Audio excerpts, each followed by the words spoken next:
तो दोस्तों UP PGT की परीक्षा एक बार पुनः टल गई है, नोटिस जारी कर दी गई है और अब संदेह ये भी है कि यूपी टीजीटी की परीक्षा जो कि दिसंबर के महीने में 18 और 19 दिसंबर को होने वाली थी, क्या यह परीक्षा समय पर हो पाएगी। लगभग 90% मान चलिए कि अब यूपी टीजीटी भी पोस्टपोन होगी, क्योंकि टीजीटी की अपेक्षा पीजीटी में अभ्यर्थियों की संख्या कम थी। 624 पदों पर लगभग कुल मिला के 4,64,000 लोग इसमें परीक्षा देने वाले थे। अब ये परीक्षा क्योंकि टल चुकी है और आपको ये भी पता है कि अध्यक्ष पद के लिए 21 अक्टूबर तक फ़िलहाल आवेदन ही लिया जाना है, तो नए अध्यक्ष की नियुक्ति में नवंबर आ जाएगा और जो नए अध्यक्ष आएंगे वो इतनी तीव्रता से तो काम नहीं कर पाएंगे कि दिसंबर में वो आपकी टीजीटी जैसी बड़ी परीक्षा करवा पाएँ। तो मतलब पूरी उम्मीद है कि परीक्षा जो है वो पोस्टपोन होगी। लेकिन दोस्तों यहाँ पर एक बड़ा सवाल ये उठता है कि अभ्यर्थी जो कि एक निश्चित समय सीमा के लिए प्रयागराज आते हैं या फिर उनकी भी एक किसी के पास अनलिमिटेड समय होता नहीं है ना, कोई जीवन भर तैयारी तो कर नहीं सकता है, क्योंकि समय के साथ साथ आपकी उम्र बढ़ती है। उम्र बढ़ने के साथ साथ जिम्मेदारियां आती हैं। 3 साल पहले जिनके पिता इन जॉब थे, हो सकता है आज वो रिटायर हों, बीमार हों, घर पर हों, ना हों। तो इस प्रकार से जो हमारी जिम्मेदारियां होती हैं वो क्रमशः बदलती जाती हैं। और एक बेरोज़गार आदमी के लिए अगर बात की जाए कि 3 साल वो कैसे गुजारा करेगा, तो इस पर भी मतलब अगर विचार किया जाए तो बहुत मतलब तनाव वाली बात हो जाती है। लेकिन फ़िलहाल जो अभ्यर्थी हैं वो नाराज़ तो होंगे ही, क्योंकि चौथी बार ऐसा हुआ जब यूपी पीजीटी की परीक्षा टाली गई है और टीजीटी की भी अब संभावना बन रही है कि टीजीटी की परीक्षा भी टल सकती है। फिलहाल 18 और 19 दिसंबर को प्रस्तावित टीजीटी भर्ती परीक्षा पर भी संशय है। तो फिलहाल अभी जो अभ्यर्थी हैं वो पढ़ाई किस प्रकार करें। जैसा कि फ्रेंड्स आप लोग जानते हैं कि 12 अक्टूबर को यूपी पीसीएस की परीक्षा होने जा रही है और उसके मात्र एक दो दिनों के बाद ही आपकी यूपी पीजीटी की परीक्षा होने जा रही थी। अब यहाँ पर जो पूरी उम्मीद है आपकी, जिन लोगों ने यूपी पीसीएस का फॉर्म भरा हुआ है वो तो अब अपनी पूरी ताकत यूपी पीसीएस 2025 प्री की परीक्षा में लगा देंगे। और इसके अलावा दोस्तों जैसा कि आप लोग जानते हैं, जिन लोगों ने एलटी ग्रेड का फॉर्म भरा हुआ है उनके लिए भी अब सामने एक ऑब्जेक्ट है कि वो दिसंबर में और जनवरी में होने वाली जो परीक्षा है एलटी ग्रेड की प्री परीक्षा, उसके लिए वो प्रयास करेंगे, पूरे जी जान से प्रयास करेंगे। और ये भी है कि एलटी ग्रेड की परीक्षा क्योंकि यूपी पीएससी करवाता है तो पूरी संभावना है कि परीक्षा दिसंबर जनवरी में करवा ली जाएगी। आपकी जिन विषयों के लिए अभी डेट्स नहीं आई हैं, ये परीक्षाएं भी संभावित है कि जनवरी में करवा ली जाएंगी। तो आपके पास एलटी ग्रेड के लिए दोस्तों समय बहुत कम बचा हुआ है। इसके बाद और भी कई सारे, जैसे कि जिन लोगों ने बिहार में अब रोज़गार तलाशने की बात की है या विचार किया है, तो बिहार एसटीटी के फॉर्म भरे जा रहे हैं और बहुत ही जल्द 5 अक्टूबर लास्ट डेट है, याद रखिएगा। आवेदन नहीं किया है तो आप कर दीजिएगा, क्योंकि बिहार एसटीटी के बगैर आप बिहार की टीजीटी और पीजीटी में आवेदन नहीं कर सकते हैं। इसके अलावा टीआरई 4 में भी फ़िलहाल टीआरई 4 में भी उम्मीद जताई जा रही है कि बहुत बड़ी संख्या में यहाँ पर भर्तियाँ होने वाली हैं। तो धीरे धीरे जो यूपी के एस्पिरेंट हैं वो या तो अदर स्टेट की तरफ जा रहे हैं या फिर वो अपनी उम्मीद को इस प्रकार से मतलब वो परेशान हो रहे हैं। प्रवक्ता भर्ती चौथी बार टल गई है, नोटिस जारी कर दी गई है, नेक्स्ट डेट अभी आई नहीं है। उम्मीद जताई जा रही है कि अगले साल अब ये परीक्षा हो पाएगी और अभ्यर्थी काफ़ी परेशान भी हैं। यहाँ पर ये भी कहा जा रहा है कि बार बार परीक्षा स्थगित होने से अभ्यर्थियों में नाराज़गी के साथ निराशा है। किराए पर कमरा लेकर रहने वाले प्रतियोगियों के सामने नया संकट खड़ा हो गया है। अभ्यर्थियों ने इसे मनोबल तोड़ने वाला फैसला बताया, साथ ही आंदोलन की घोषणा भी की है। अब यहाँ पर दोस्तों अगर अभ्यर्थी आंदोलन करते हैं तो एक बहुत ही सॉलिड रीज़न रहेगा आयोग के पास कि हमारे पास अभी अस्थायी अध्यक्ष नहीं है, अध्यक्ष की नियुक्ति हो जाने दीजिए। तो फिलहाल जो कुछ भी है अभी तो इसमें समय लगना है और तब तक जितने भी अभ्यर्थियों ने आवेदन किया हुआ है उनसे मैं यही कहूँगा कि आप या तो अदर स्टेट कोई शिक्षक भर्ती हो रही है आप वहाँ पर जा सकते हैं, या फिर आपके आगे जो दूसरी परीक्षाएं हैं उसमें आप अपनी ताकत लगा सकते हैं। हाँ, एक बात और भी है कि बार बार जो ये फैसले हो रहे हैं डेफिनेटली इससे जो अभ्यर्थी हैं उनके मनोबल पर बहुत बुरा प्रभाव पड़ता है, तो इससे एक बार अवगत तो करा ही देना चाहिए।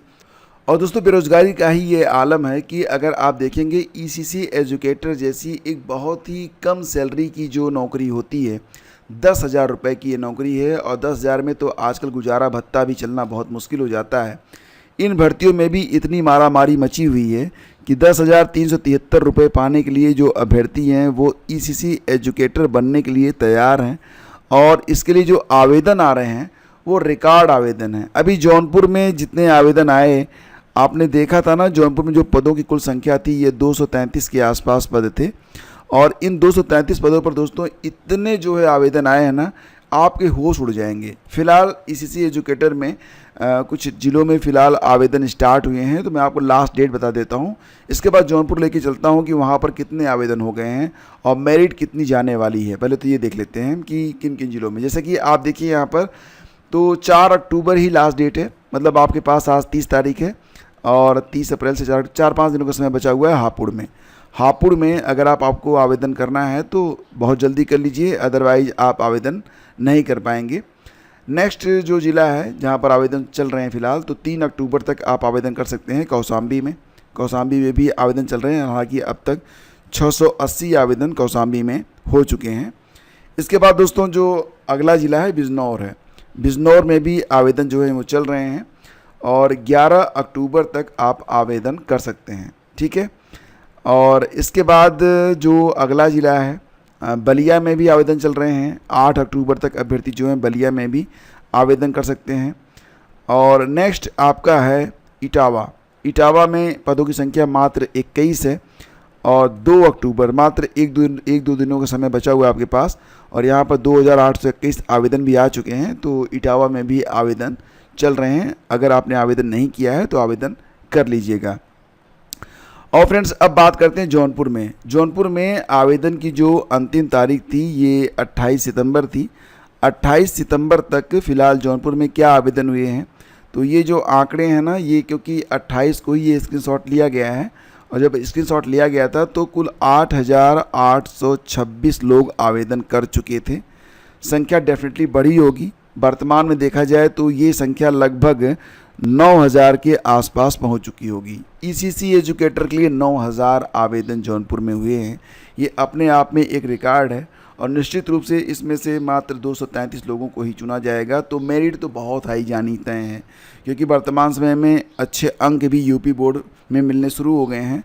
जैसे कि होता है ना कि पहले 80 मिलना मुश्किल होता था, पहले तो फर्स्ट डिवीज़न आना मुश्किल होता था, लेकिन फिर धीरे धीरे अब 80% बहुत आम बात हो गई है। तो यहाँ पर जो मेरिट है वो अगर 240 भी चली जाए ना तो भी आप बिल्कुल मतलब वो परेशान मत होना, क्योंकि यहाँ पर आवेदक ही बहुत ज़्यादा हैं, रिकॉर्ड आवेदन हो रहे हैं। और इसकी कहीं ना कहीं पर एक वजह ये भी है ना कि बेरोज़गारी का आलम ये है कि मतलब लोग कुछ भी करने को तैयार हैं। अभी आंगनवाड़ी के लिए भर्ती आई नहीं है और आंगनवाड़ी में भर्ती आने वाली है, लेकिन उसके लिए अभी से तैयारियां लोग कर रहे हैं कि आंगनवाड़ी की भर्ती आएगी तो फॉर्म भरना है, जो कुछ भी है। फिलहाल फ्रेंड्स ये सारी अपडेट है और इसी के साथ खबर ये भी निकल के आ रही है कि एसएससी हेड कांस्टेबल के 509 पदों पर एसएससी जो है भर्ती करने वाला है, ठीक है। कर्मचारी चयन आयोग दिल्ली पुलिस में हेड कांस्टेबल के 509 पदों पर भर्ती करेगा। विज्ञापन जारी होने के साथ सोमवार से आवेदन भी स्टार्ट हो गए हैं। लास्ट डेट इसकी 20 अक्टूबर है। फीस 21 अक्टूबर तक आप जमा कर सकते हैं। वस्तुनिष्ठ आधारित परीक्षा जो है दिसंबर और जनवरी में प्रस्तावित है। तो अगर आपको आवेदन करना है तो आप आवेदन कर लीजिएगा, ठीक है। ध्यान दीजिएगा कि अभ्यर्थी 27 से 29 अक्टूबर के बीच संशोधन कर सकेंगे। चयन जो होगा ये लिखित परीक्षा, टाइपिंग टेस्ट, शारीरिक परीक्षण के आधार पर होगा। टाइपिंग टेस्ट 25 अंक का होगा, वहीं कंप्यूटर वस्तुनिष्ठ आधारित परीक्षा में एक अंक के 100 सवाल पूछे जाएंगे। इसमें 20 सवाल सामान्य ज्ञान, गणित और 25 प्रश्न बुद्धि परीक्षण और सामान्य अंग्रेजी के होंगे। 10 सवाल कंप्यूटर पर आधारित रहेंगे।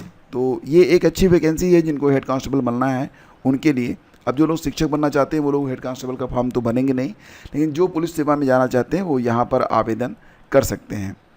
अब देखो दोस्तों, यहाँ पर कुछ और भी खबरें हैं और कुछ आपसे संबंधित हैं, कुछ आपसे संबंधित नहीं हैं। तो जो बहुत आपसे रिलेट नहीं करती है ना, उन खबरों को रहने ही दो, क्या फ़ायदा समय जाया करने में। हाँ, एक बात और भी है, टीजीटी 2013 के बारे में कल मैंने आप लोगों को बताया था कि किस प्रकार से टीजीटी 2013 में फर्जी नियुक्तियां की गई थी। बहुत सारे अभ्यर्थी जो कि परीक्षा में शामिल हुए, फेल हो गए, फिर भी एक फर्जी पैनल बनाकर उनको नियुक्तियां प्रदान कर दी गई थी। और अब क्योंकि जांच की जा रही है, तो बहुत बड़ी संख्या में जो पूर्व उप सचिव हैं, 3 जिला विद्यालय निरीक्षक हैं, प्रधानाचार्य समेत 48 लोगों के बयान दर्ज किए जाएंगे, जिसके लिए विजिलेंस की टीम सभी को नोटिस भेजने की तैयारी कर रही है। सभी को बुलाया जाएगा और जो नहीं आएगा उसके लिए गिरफ्तारी का वारंट भी जारी किया जाएगा। कल मैंने आप लोगों को बताया था कि बहुत बड़ी संख्या में ऐसे भी एस्पिरेंट थे जिनको जो है ज्वाइनिंग करवा दी गई और ये परीक्षा में पास नहीं हुए थे। 2013 की बात है। तो वही बात है ना कि जो चीज़ें सामने आ जाती हैं उसमें तो हम समझ जाते हैं, लेकिन 2013 के बाद 2023 मामला, 23 क्या 25 चल रहा है, 12 साल के बाद ये मामला सामने आया है।